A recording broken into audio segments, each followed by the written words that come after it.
Kung naman binabalak mo muna ituloy. Mas bibigat ang sentensya pag tumakas ka.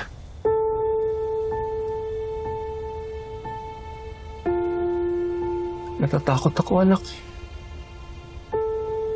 Alam kong mabigat yung nagawa ko. At kailangan kong panagutan. Pero paano ka?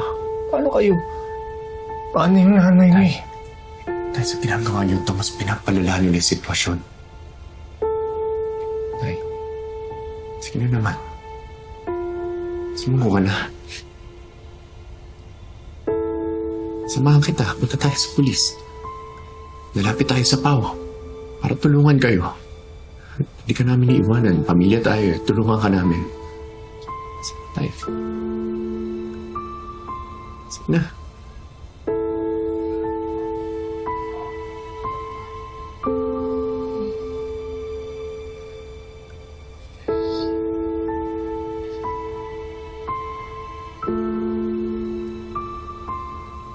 Alam kong mali yung nagawa ko.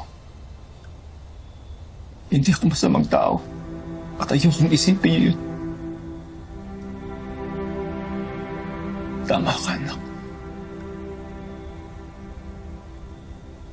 Panahon na para harapin ko yung mga nagawa ko.